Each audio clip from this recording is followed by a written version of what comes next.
guys, today I am taking you through what I eat in a day, and if you haven't seen my previous video, I highly recommend that you go and watch it because I have outlined what my fitness goals are and how I plan on getting there. So this video and what I eat in a day are highly tailor-made to my fitness goals at the moment, so it'll make the most sense to you if you've watched that video first and then watch this. For those of you who are new here, hi, my name is Brinda and I went through a weight loss / fitness journey in 2016 and I lost about 40 kgs in a year and a half, and now I'm restarting my fitness journey because the lockdown and all of us staying at home has made me go back to some of my older habits, and I was hoping to get fit before I turn 30 this year. And we can get right into what I eat in a day, but I quickly wanted to mention 3 things. Firstly, guys, subscribe to my channel. I plan on sharing a lot more about my fitness journey, and about 50% of you who visit my channel frequently aren't subscribed yet. So if you find this video useful, if you find my content helpful to you in your journey, then please do subscribe and switch on your notifications by clicking the bell icon, because that'll inform you every time I post a new video. This is the best way to show your support and inform me that you are enjoying this content. Next, there are heavy disclaimers for this video, so do watch until the end. It'll give you a lot more context for when you prepare your meal plan. Lastly, the first thing that I technically put into my stomach at the start of the day is water. This is a habit that I've had for many years now. I try to drink about 500 ml to a little more than that of water every single day when I wake up. And I just quickly wanted to mention that because technically this is what I eat first when I start my day. So let's jump into what my day looks like in terms of breakfast, lunch, dinner, and snacks, if any. And then I'll take you through my notes and disclaimers for every single meal. At some point during the day, I have a coffee, and this morning the weather was really sullen and it looked like it was about to rain, and I needed a pick me up, so I decided to have coffee in the morning. How I make it is about a tablespoon of coffee powder and about a half tablespoon of 100% unsweetened cocoa powder and a teaspoon of jaggery. I add some water and dilute this, and then I add a little bit of milk. I usually add oat milk, but today I'd run out of oat milk, so I added regular milk and mix it really well, and that became my hot beverage.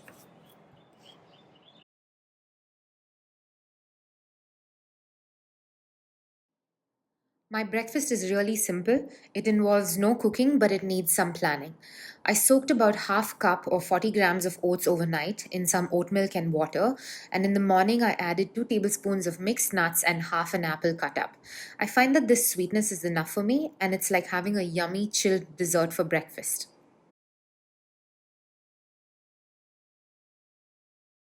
I spent around 40 minutes cooking lunch today because I had the time.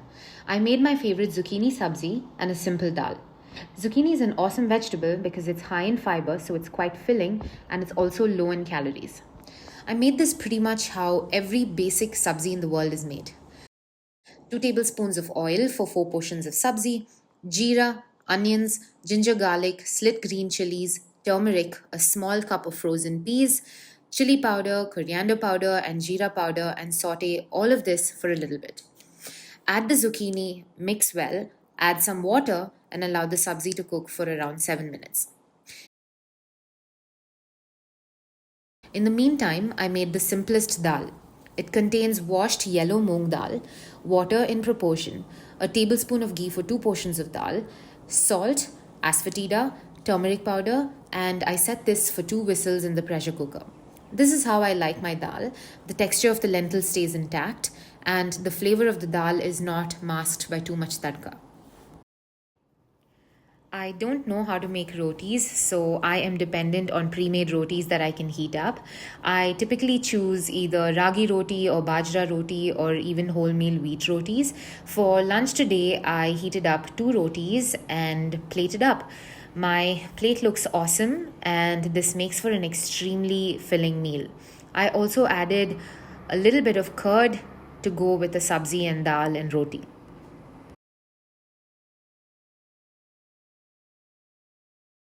For dinner, I had one of my favorite meals, which comes together beautifully in about 20 to 30 minutes. I cut one broccoli, retaining the stems, which, FYI, are really flavorful and nutritious if you didn't know already, and I blanched this in hot water. Meanwhile, I had set a pot of water to boil, added salt, about 125 grams of pasta for two people, which is about 60 grams of pasta per person. I added on 1 tablespoon of olive oil and saute the blanched broccoli with some salt and let it cook for a few minutes. In the same pan, I add about 8 pieces of defrosted shrimp and some ready-made pasta sauce. I typically look for a sauce that doesn't have too much sugar or preservatives in the ingredients. I bring this mixture to a boil and throw in the pasta. I add some of the salted pasta water back in and mix all of it really well. Add some dried Italian herbs, top it off with some really nice quality Parmesan cheese, and plate up. This meal was absolutely delicious.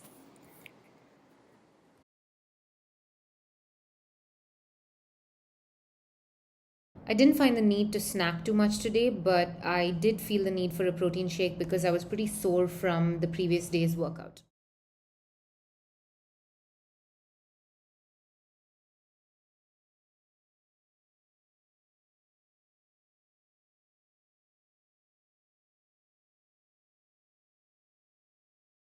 I was certainly full after every meal that I had. When you start picking foods that are low in calories but highly satiating, you will realize how full you are for eating as many calories as you do. It's typically veggies, lentils, and whole foods that are high in fiber, high in protein. I had about 84 grams of protein, which is pretty good, I would say.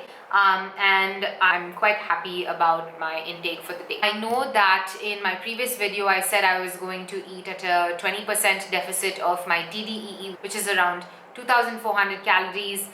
So that brings me to about 1,900 calories. I do want to call out that it is said that sometimes calorie trackers can be off. They underestimate how many calories you're consuming by as much as 20%. In this case, I certainly feel like this set of meals kept me so full over the course of the day. What I want to do is just revisit the steps that we have been discussing. Calculate your TDEE, take a 20% deficit off of that and try to maintain that on as many days of the week as possible. Try to be physically active and eat as much whole foods as you can. Yeah, don't demonize any foods, it's not worth it.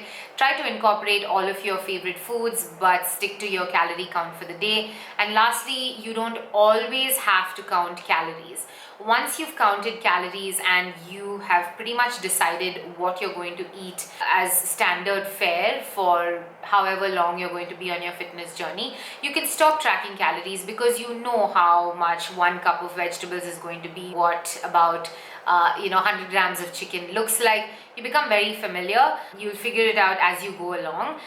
But to get started with, you really can't go wrong with 3 standard home cooked meals a day where the portions are controlled and you're tracking it to some degree of accuracy on a calorie tracking app. Alright guys, that is it for this video. I hope this was helpful to you. Before you go, if you're still here, subscribe to my channel. I'd really appreciate it. I don't know what I'm going to do in my next video, but I guarantee you it's going to be something that will be helpful, interesting to engage in. So I hope you come back and watch it when I post it. Thank you so much for being here. Bye. I just wanted to mention where I am making my protein shake. I did a really stupid thing. I just thought it looks nice on camera because the lighting is great. I added ice cubes, I added my whey protein scoop, and I just topped it with water and I tried to stir it. Don't do that, it's not going to mix, it's just going to become a lumpy mess. What you need is to put your protein powder and water and ice cubes into a shaker and shake it really well to blend it, or you can use a mixer. So lesson learned, you don't hear it in the video, but I'm just saying, oh my god, this is such a mess, I screwed up. You need to shake it well, better than what I did. That just looks good on video. That's it.